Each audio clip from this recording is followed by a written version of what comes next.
In the 1990s, I had quite a significant spiritual awakening.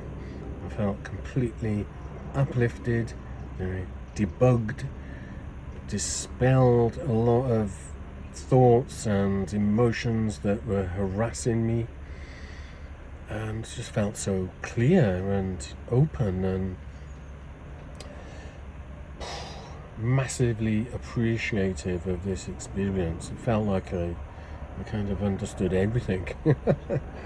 But there was a bit of a kickback to that, and it was like the light came and then the dark came afterwards. It was a bit harassing afterwards, because I'd dispelled my superstitions, but then I realised that not everybody else has dispelled their superstitions, and some people like to enforce their superstitions on others, and so it kind of balanced out, and kind of the yin and yang. You walk through the light and then through the dark, and you go through that 1,000 times. It becomes like a strobe until you're walking down the path between. And after this happened, I was introduced to this guy, and he's older than me, and he became quite a mentor, and he talks about this kind of thing, and he was telling me pretty much what I'd realised. And this guy goes around the world talking to people about this kind of thing.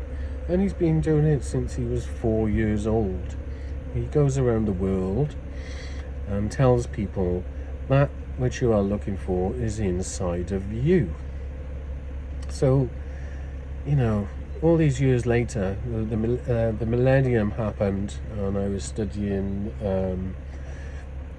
psychology and social psychology, and I can remember the lecturer there talking about, you can achieve anything you really want to if you really put yourself to it, and also that some family systems, they get really good at doing something, and it alters the shape of the brain formation, and because it's so built into that family, it becomes a particular way for the family, and the brain evolves for those particular needs. And then the system about in the world changes, and that those kind of needs are not so needed anymore. So then the system tells them there's something wrong with them. They pathologize them. They give them a disorder.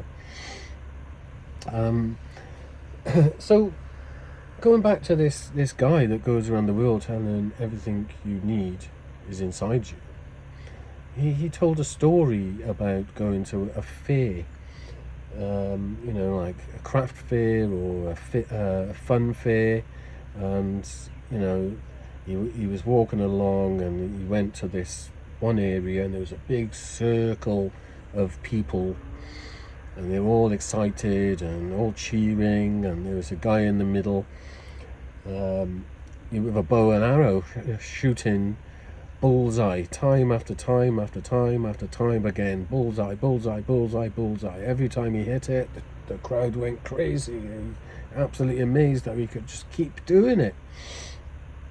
And so this guy was watching it, just thinking, oh, it's just he's practiced it. It's just a matter of practice. He just practiced that so much.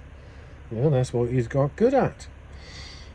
So he started hurling his thoughts. Oh, you've just practiced it a lot, and people were looking at him a bit strange, like he was being a bit disruptive, and then a few more arrows, a few more comments. So it's just a matter of practice, And then in the end, the guy that was shooting the arrow come over and said, "What the hell's your problem?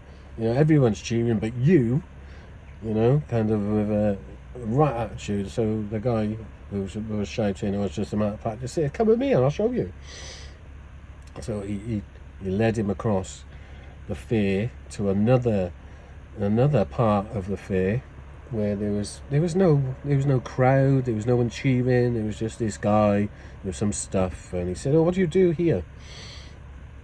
And he said, "Oh, I sell oil."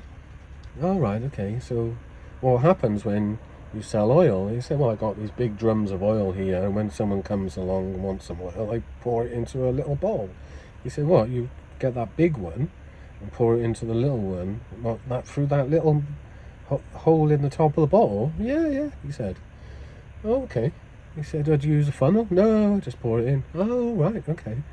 Can you show us?" "Yeah, yeah." So he picked this big drum up and put the little bottle down and just poured it straight into the top of the bottle, and didn't get a drop on the side of the bottle. Put the cork in and handed it over. He said, "Oh my God, you're really good at that." He said, "Yeah, I've been doing it since I was about 4 years old. My dad used to do it too." "Oh, right." And he said, "Look," and he got a coin out of his pocket, and those old coins with a hole in it, and put it on top of another bottle, and just the same thing, poured it straight in. Nothing on top of the coin. And I forgot I adapted this story. I usually say these days, put a polo on top, and then no oil goes on the polo, and they give the polo to a kid, a child watching. And so, it demonstrates it's good at what you practice. So there, the guy that took the other guy over there said, "See, it's just a matter of practice." Yeah, it's just a matter of practice. So then the next thing, he says to the audience who's watching and listening to this story is, what do you want to get good at practicing? Do you want to get good at practicing being sad, miserable, or happy, joyful? What do you want to embody? What do you really want to get good at? And this is very relevant for parts work in psychotherapy, because parts of us get very good at certain things. A protector gets very good at a certain thing, and so it gets elevated in the system. It works too hard, what we call working too hard, parts working too hard, protecting an exile.